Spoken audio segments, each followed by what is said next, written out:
beberapa waktu yang silam, beberapa tahun yang lalu ada lagu yang sangat bagus sekali yang diberi judul dengan judul Ayo Mundo. Di lirik lagu tersebut dan spirit dari lagu tersebut mengisyaratkan dan menganjurkan kita, khususnya para pemuda, untuk mondok ke pondok pesantren. Nah, kenapa kira-kira kita kok harus mondok? Dan juga kiat-kiat belajar, kiat-kiat menjadi santri yang baik itu bagaimana di pondok ini? Ada ajakan ayo mondok. Pertanyaannya kenapa harus mondok, ya kan? Bukan hanya pondok tapi pondok pesantren kan.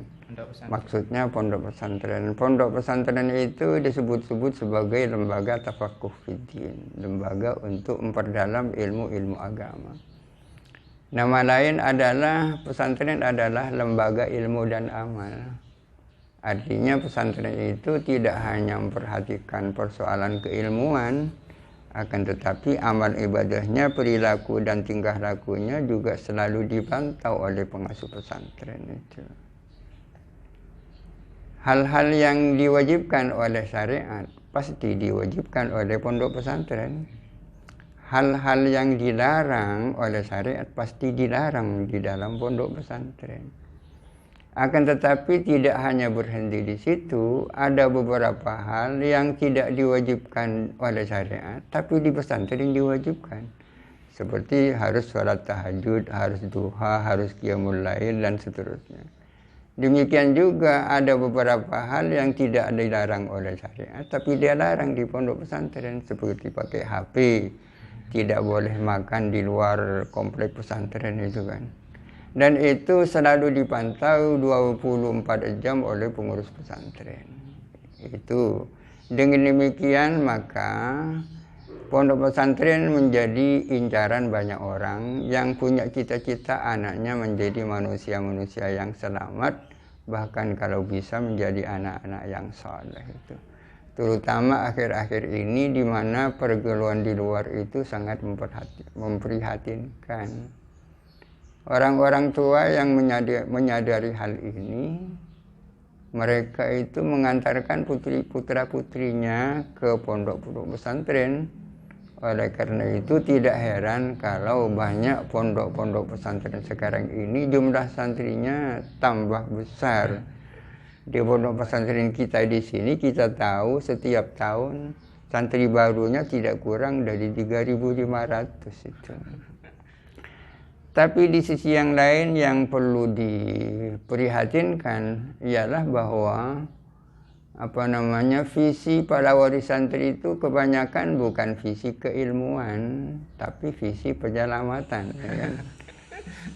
Artinya mereka berpikir daripada ada di rumah, lebih baik mereka selamat dengan dimondokkan, meskipun tidak harus menjadi orang pinter, meskipun tidak harus rajin di pondok pesantren.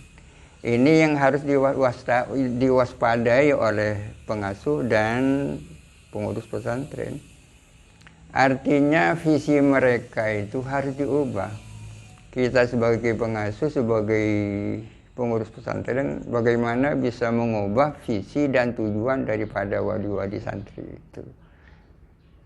Ketika mereka sudah ada di pondok, visinya bukan hanya sekedar cari selamat, akan tetapi juga untuk mendalami ilmu-ilmu pengetahuan, terutama ilmu-ilmu agama.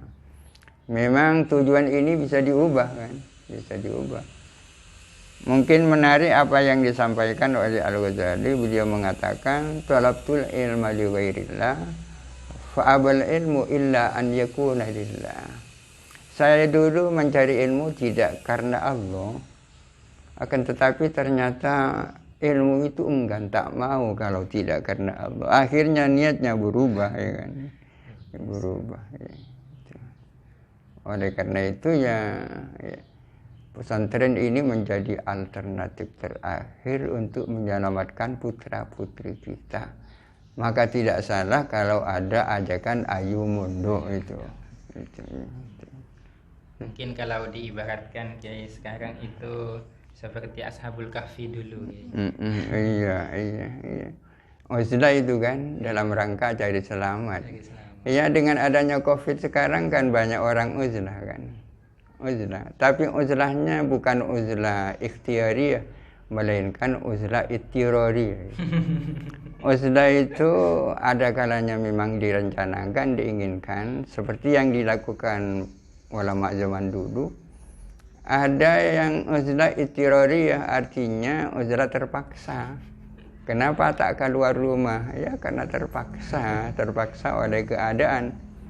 Tidak sama dengan Imam Al-Ghazali yang berkhulwat beruzlah selama 10 tahun.